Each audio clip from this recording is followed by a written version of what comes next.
Hello everyone! Welcome po sa ating channel. This is Coach Jared. Hello everyone. Good morning, good afternoon, and good evening wherever you are in God's green earth. At maraming po salamat sa patuloy na magsuporta sa ating channel. Whew! Please don't forget to subscribe dito po sa Coach Jared Live YouTube channel. At meron din po tayong Facebook page, Tambayan ng mga Cocheros. And pakisubscribe na rin po yung ating second channel, Coach Jared Highlights. Ayan. At tulad na sinabi ko kanina, wag niyo po kakalimutan mag-like dito sa ating video, paki-share at ito pong ating video sa inyo pong mga social media accounts. Napakalaking tulong po niyan, mga babayan. Oo. Okay, so mga babayan, ito diretso na ho tayo sa ating topic. Oo. May nabasa ho akong balita kanina. Ikinagulat ko ho ito kasi hindi ko alam na meron palang ganitong ganap. Oo. May ganitong pasabog, mga babayan.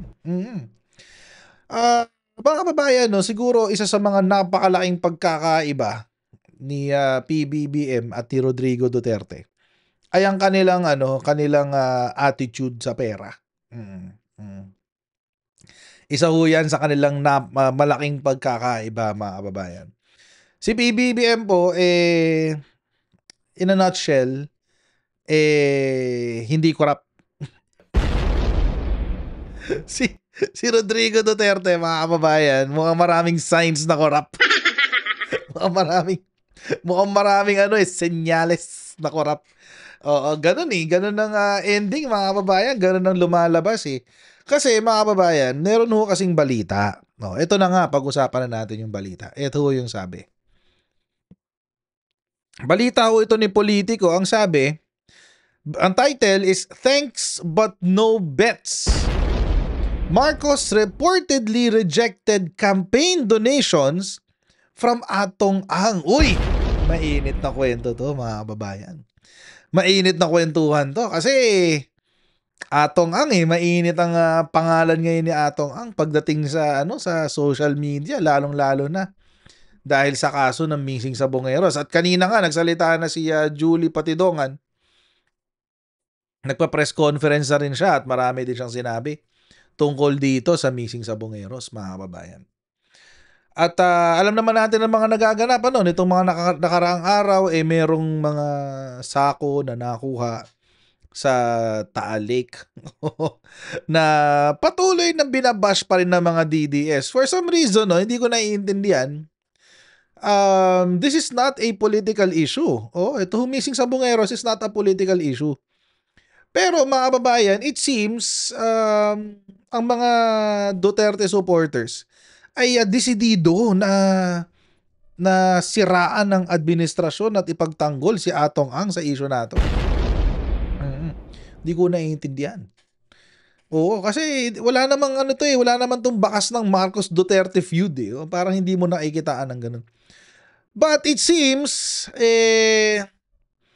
base po sa kasaysayan, mukhang madadamay nga kasi talaga si Rodrigo Duterte. Ganun na nga. Pero basahin muna natin to.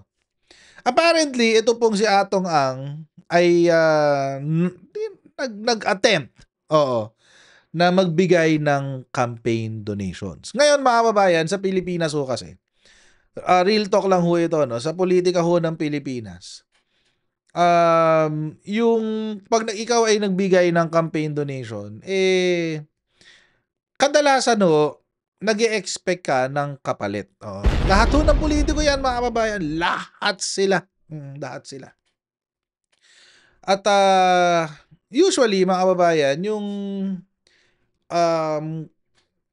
kapalit na yun will be in the form of favors. Halimbawa, si Rodrigo Duterte at si Dennis Uy. Example of that. Rodrigo Duterte and Manny Villar. Yung mga pamilyang Villar. At ang kabayaran nun, mga kababayan, will be, well, it's not kabayaran, pero yung utang na loob will be paid in the form of many favors. So, but that's the usual politics sa Pilipinas. Ganun talaga. Wala na tayong magagawa. Ganyan na yan from time immemorial. Lahat ng politiko, ganyan ang ginagawa. So, kumbaga we're left at the system. we're left at the mercy of the system. Oh, so, yun yung sistema eh. Wala tayong magagawa. So ngayon, mga kababayan, kailangan mo na lang bilang isang politiko na may gustong gawing mabuti para sa bansa, ang gagawin mo na lang, piliin mo kung sino yung mga gusto mong makatrabaho in the future. Oo. Piliin mo kung saan mo kukunin ang pera mo. Yung perang i-donate sa'yo. Oo. Pipili ka ng mga tao na hindi unsavory. O yung mga hindi ma-issue. O yung mga taong hindi ka dadalhin sa illegal. O kapag sila yung humingi ng pabor, hindi ka dadalhin sa illegal. Yung mga ganun ba? So, at least mga kababayan, we can say na si PBBM has done a good job pagdating sa anggulo na yan. He has chosen to support or to align himself with people na makatutulong din na iangat ang buhay nating lahat. Ganun talaga yon. It's just how politics work in the Philippines. At si PBBM was very careful. Naging maingat siya sa mga taong makakasalamuha niya. At isa dito, mga kababayan, si Atong Ang. Kasi mga kababayan, apparently, sabi po ng balita ng politiko, eto, basahin natin. President Ferdinand Marcos Jr. allegedly turned down, tinanggihan mga kababayan, campaign donations from controversial bilyonaryo gaming tycoon Charlie Atong Ang. Not once, but twice. My goodness! 2 beses tinanggihan, mga kababayan. Sakit-sakit naman nun. Oo. Kailan daw to? Itong sabi. According to an scooper familiar with the matter, Ang allegedly attempted to contribute to Marcos's presidential campaign in 2022. Presidential campaign pa lang pala. Gusto nang pasukin ni Atong Ang etong ating gobyerno. Oo. 2022 pa lang. But the offer was declined outright. Uy, good job kayo dyan, Mr. President. Good job ka dyan. Good job. Palakpakan natin si Mr. President dyan, guys. Oo. Good job ka dyan. Tinanggihan mo yan. Oo. At that time, Ang was said to be a latecomer among political donors, having initially favored then Davao City Mayor Sara Duterte to make her own bid for the presidency. Okay, ganun pala. Oo. So, si Sara Duterte daw kasi ang gusto niyang maging presidente nung panahon na yon. Pero hindi rin ako magtataka na si Sara Duterte tumanggap ng donasyon galing kay Atong Ang. Bakit? Kasi mga kababayan, if I remember it correctly, nung panahon po ng eleksyon ng 2022, magkahiwalay ho ang budget ni PBBM at ni Sara Duterte. Magkahiwalay ho. Hindi ho magkasama ang budget nila. Oo. Merong grupo, merong sariling finance team si PBBM. May sariling finance team si Sara Duterte. At may sarili silang mga donasyon. Hindi ho sila naghalo ng pera. Kahit magkasama sila sa mga kampanya, kahit magkasama sila, tumatakbo sila bilang presidente, bilang vice-presidente, and tandem sila in all of that, hindi ho sila naghalo ng kanilang pera. In fact, mga kababayan, proof of that is this. Yung campaign headquarters ni PBBM sa Boni, sa Mandaluyong, sa Boni nga. Malapit sa Boni, sa Mandaluyong. Sa tapat nun, yung Pioneer. Oo.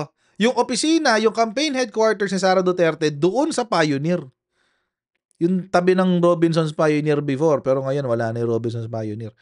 Pero yung Go Hotels yata yun. Yung Go Hotels, nandoon yung opisina ni Sara Duterte.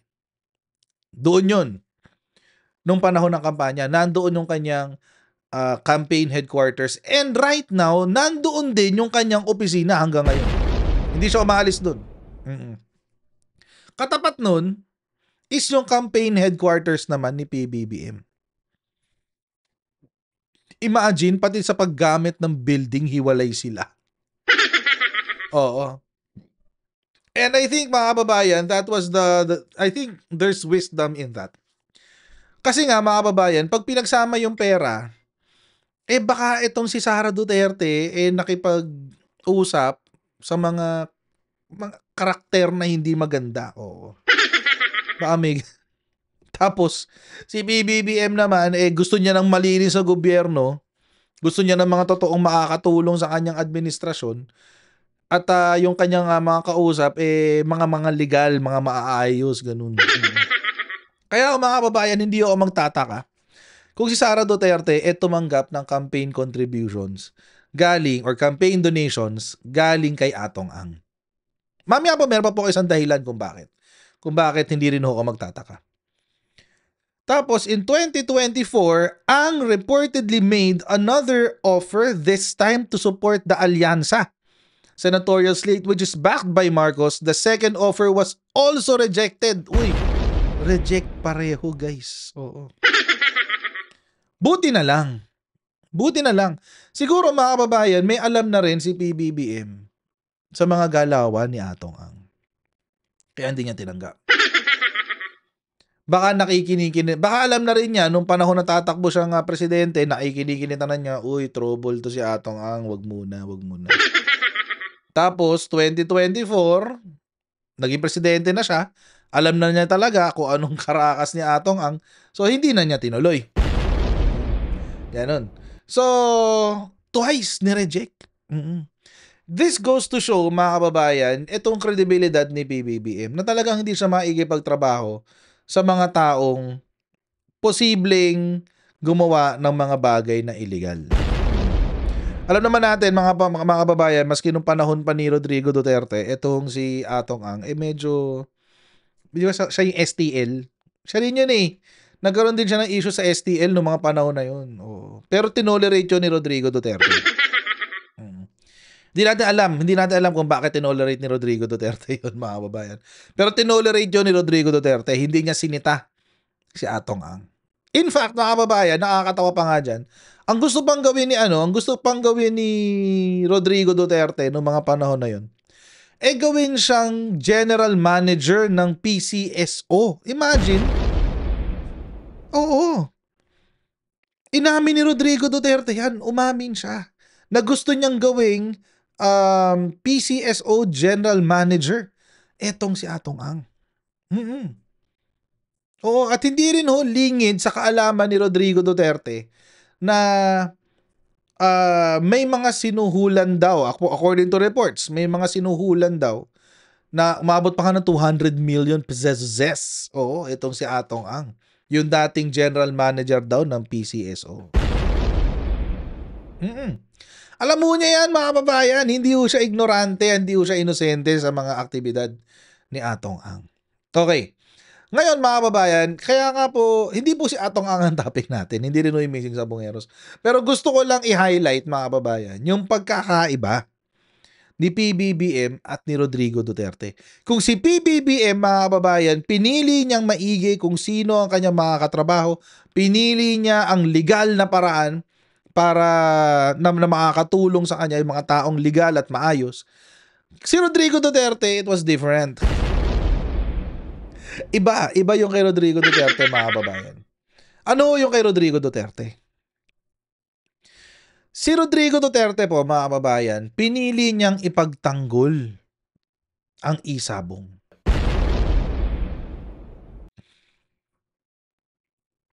In fact, mga kababayan, simula pandemic hanggang 2022, wala siyang ginawa sa isabong. Simula pandemic hanggang 2022. Duterte on missing sabongeros. Don't blame isabong but evil men doing wrong, sabi ni Digong.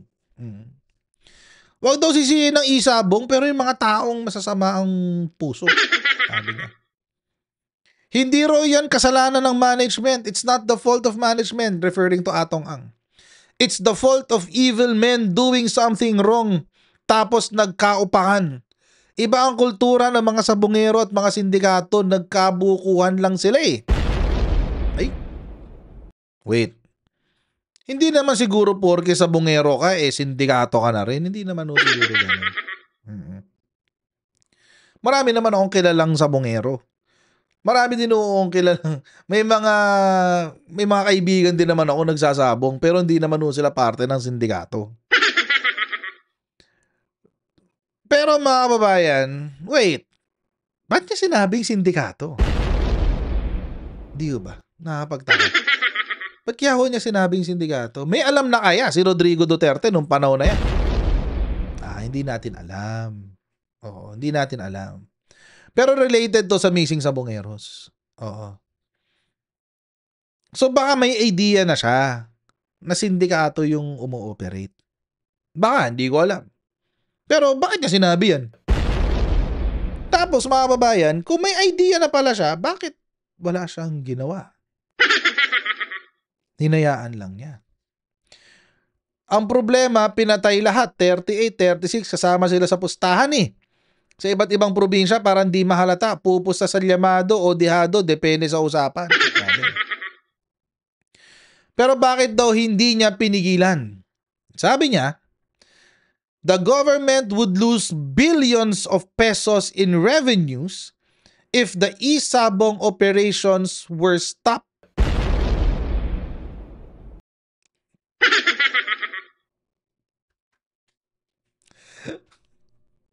Mukha malando kasi ng pera ang gobyerno. Wait. Wait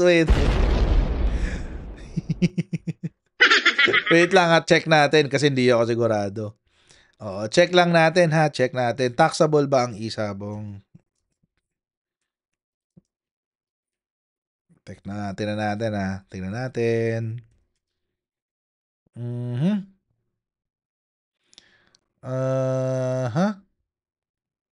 5%. Ayun, 5% naman pala. Oo. Taxable daw siya at 5%, ang sabi.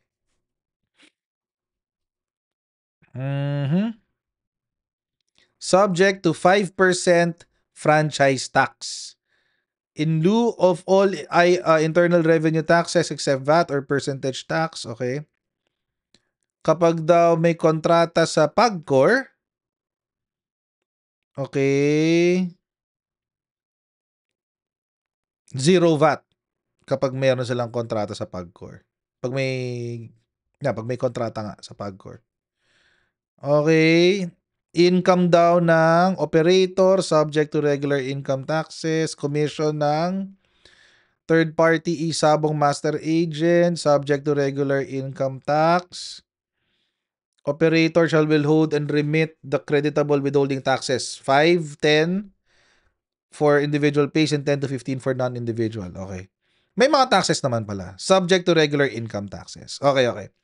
So, pwede nga. Taxable. Kaya siguro sinabi ni Rodrigo Duterte na malaking billion daw ang mawawala. Oo, yun ang sinabi niya ha. Take note ha.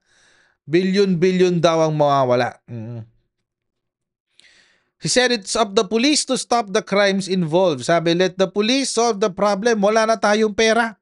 Naubos na sa COVID. 640 million a month yan. Ilan ang pwede mabigyan ng medisina? Ginawa pang palusot ang medisina. Oh. Alam nyo mga kababayan, ang problema dito sa sinabi na to ni Rodrigo Duterte. Kaplastikan to eh. Kaplastikan ito mga kababayan. Bakit? Kasi nung panahon ng pandemya, as of September 30, 2021, quarter 3, gumastos na po ang DBM ng 690.26 billion pesos para sa pandemic. Alam nyo ang problema dyan? May problema ho dyan eh. Umutang ho si Rodrigo Duterte ng 7 trillion pesos. Oo. Umutang po siya ng 7 trillion pesos nung panahon ng pandemic. Umutang siya 7 trillion pesos nung panahon ng pandemic. Ang ginastos lamang niya sa pandemic ay 690 billion pesos. 690. So, saan napunta yung 7.4 trillion? 7.4? Yung 6.4 trillion. Kung 7 trillion ang inutang mo, saan napunta yung 6.4? We don't know. We don't know. And we actually did the math before, di ba? Ginawa natin yung mathematics. So, sabihin na natin, medyo generous tayo no? 1 trillion ang ginastos para sa pandemya. Lahat malinis, no? 1 trillion. Okay. So, meron 6 trillion na matitira.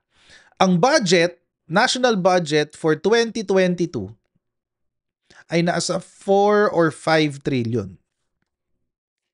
Sabihin natin 5 trillion pesos. So, 7 trillion minus 1 trillion is, of course, 6 trillion.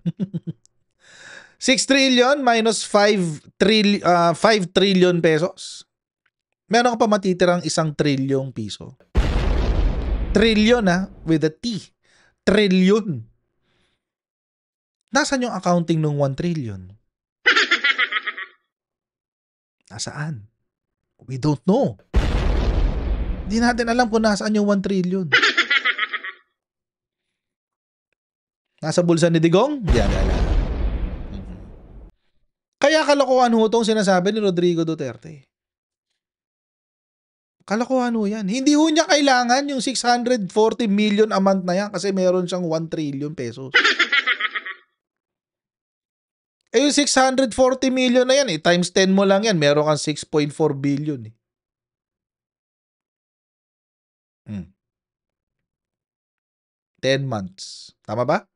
Compute natin ng maayos. Sana yung calculator ko? Wait.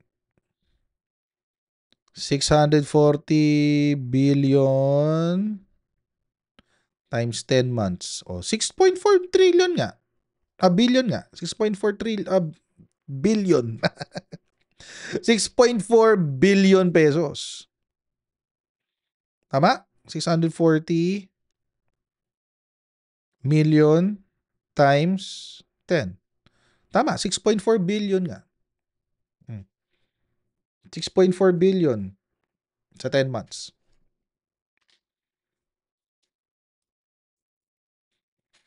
May natira kang 1 trillion eh.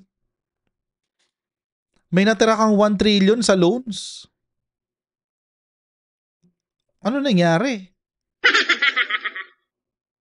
Or at the very least, 800 billion sa loans. Ano nangyari? Hindi niya talaga kailangan yung pera ng 640 million a month na yan. Hindi talaga. Di ba? Pero hinayaan niya. Pinagtanggol pa niya si Atong Ang. Okay. Tuloy. Anong nangyari? March 17, 2022. Tapos, moving forward, March 30, 2022, less than 15 days. Ang sabi, Duterte defends Sabong anew. The government needs money. Paulit-ulit talaga. Kailangan ng pera daw ng gobyerno. Gobyerno ang kailangan o si Rodrigo Duterte ang kailangan ng pera? 640 million daw a month in a year's time. It's billions plus. Saan daw hahanap ng ganong pera? Pinapatigil ng mga mambabatas pero ayaw makinig ni Digong.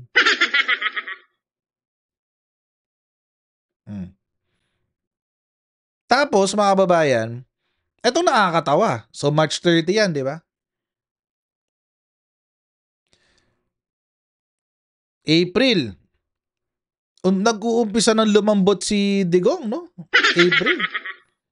Ititigil ko yung Sabong kapag yung mga sugarol nagsasanlaan na ng kanilang mga gamit. Ano sabi niya? Yan ang sinabi niya. Nagpupusta lahat, nagsasanla na para magpusta. Yun ang sabi ng tagalabas. If it is true, then hihintuin ko yan. Pero mga kababayan, April na to, April 7, 2022. Bakit importante ho yung date? Malapit na kasing eleksyon. Malapit na ho kasing eleksyon, mga kababayan. Matatapos na ang termino niya. So ano nangyari? June 15, 2022, biglang nag-sorry si Digong. Sorry, hindi ko pinigilan agad ang Sabong. June 15, 2022. Tapos na ang eleksyon. 15 days na lang tapos na ang kanyang termino. Yung isabong, I'm sorry, I did not really realize that it would be like. Sabi niya. I realized very late and I am sorry. Ay, my goodness. Kalokohang drama mo, Rodrigo Duterte. Drama ka sa hapon. Na-realize mo na late? O dahil kasi tapos na yung termino mo at hindi mo na mapoprotektahan si Atong? Yan. O baka kasi, nandyan na si Sara Duterte. Oo, magpapatuloy ng ang magpapatuloy ng mga galawang Duterte. Oo. But anyway, mga kababayan, that's only a churi. Churi lang naman yan, mga kababayan. Wala naman tayo dyan. Tawag dito, facts pa sa ngayon. Pero one thing is for sure, ginatasan ni Rodrigo Duterte ang isabong. Sure yan. Imagine, mandami nang namamatay, hindi mo pa rin tinigil. Ang dahilan mo dahil 640 million. Anong klase kang presidente? Anong klase kang leader? Hindi mo pinrotektahan ng mamamayang Pilipino. Napakawalang kwenta mo naman. Di ba? Minsan napapaisip ako ano kayang nakukuha ni Rodrigo Duterte, ba't niya pinrotektahan si Atong Ang? Napapaisip lang naman ako. Pero time will reveal, sabi nga nila. That this time love's for real. I know just how you feel. Duterte is suffering. Gusto ko yan. Gusto ko yan. Oo. Pagdusahan mo yung kalokohan mo, Rodrigo Duterte, mukhang tama si DOJ Secretary, mga babayan. Mukhang may involvement din dito itong si Rodrigo Duterte sa kalakaran ng isabong. Imagine, Pogo, EJK, tapos dinagdagan pa ng ganito, mga babayan. Kaya alam nyo, mga babayan, hindi ako magtataka kung merong cover up na nagaganap. Ito yung sinabi ko kagabi sa live stream. Hindi kaya, ako lang naman to, nag-iisip lang naman ako bilang ordinaryong mamamayan. Hindi kaya, may cover up na nagaganap.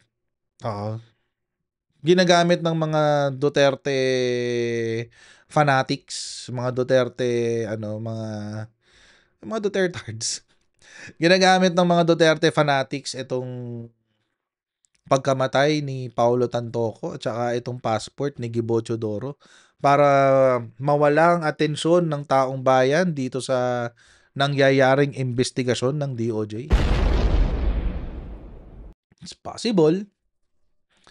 I mean, anything's possible in the Philippines. Diba? Ganun Pero tingnan natin. Abangan natin ang mga susunod na kabanata, mga kababayan. At doon tayo magkakaalaman sa mga susunod na galawan pa ng mga Duterte minions. Duterte minions. Anyway, mga kababayan, hanggang dito lang po muna tayo sa ating video. Please don't forget to like, share, and subscribe. God bless everyone and see you in the next live stream. Bye!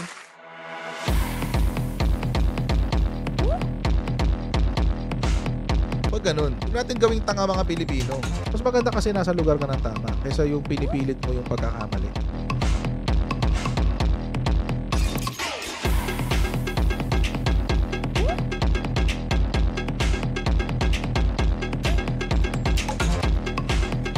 Are they willing to go that far? Hindi makakalimutan ng Pilipino yan hanggat di nasasagot niya. Sino ngayon nagsasabi ng totoo?